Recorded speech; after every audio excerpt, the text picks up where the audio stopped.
গাজা দখলের অভিযান স্থগিতের নির্দেশ দিয়েছে ইসরায়েল সরকার। হামাস যুক্তরাষ্ট্রের প্রস্তাবে আংশিক রাজি হওয়ার পর এই সিদ্ধান্ত আসে। ট্রাম্পের মধ্যস্থতায় জিম্মি বিনিময় ও যুদ্ধবিরতির আলোচনা তৈরি হচ্ছে নতুন শান্তির সম্ভাবনা। গাজায় সামরিক অভিযান থামানোর নির্দেশ দিয়েছে ইসরায়েল সরকার। গাজা দখলের কার্যক্রম আপাতত বন্ধ করে শুধুমাত্র প্রতিরক্ষামূলক অবস্থানে থাকার নির্দেশ পেয়েছে ইসরায়েলি সেনাবাহিনী। সরকারের এই নির্দেশের মানে হলো গাজায় অভিযান এখন বন্ধ, পরিস্থিতি সর্বনিম্ন সামরিক অবস্থায় নামানো হয়েছে। এই সিদ্ধান্ত এসেছে এমন এক সময় যখন ফিলিস্তিনের স্বাধীনতাকামী সংগঠন হামাস যুক্তরাষ্ট্রের শান্তি পরিকল্পনায় আংশিকভাবে সম্মতি জানিয়েছে। হোয়াইট হাউসের উদ্যোগে প্রস্তাবিত ২০ দফা পরিকল্পনায় বলা হয়েছিল, গাজায় তাৎক্ষণিক যুদ্ধবিরতি, ৭২ ঘণ্টার মধ্যে ২০ জন জীবিত জিম্মি ও মৃতদের দেহাবশেষ ফেরত দেওয়া হবে।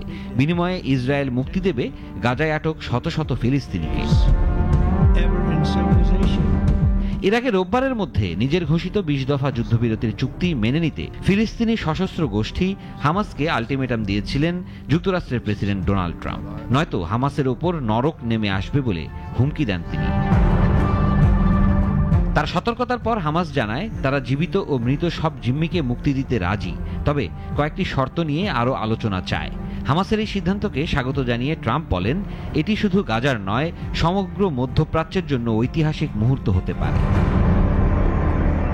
অন্যদিকে ইসরায়েলি প্রধানমন্ত্রীর দপ্তরও জানায়, হামাসের প্রস্তাব গ্রহণের পর তারা যুদ্ধবিরতির প্রথম ধাপ বাস্তবায়নের প্রস্তুতি নিচ্ছে।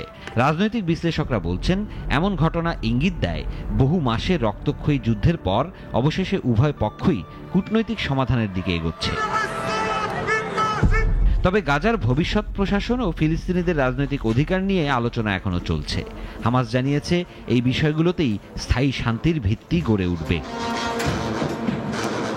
সিরাজুম মনির শুভ, নাগরিক।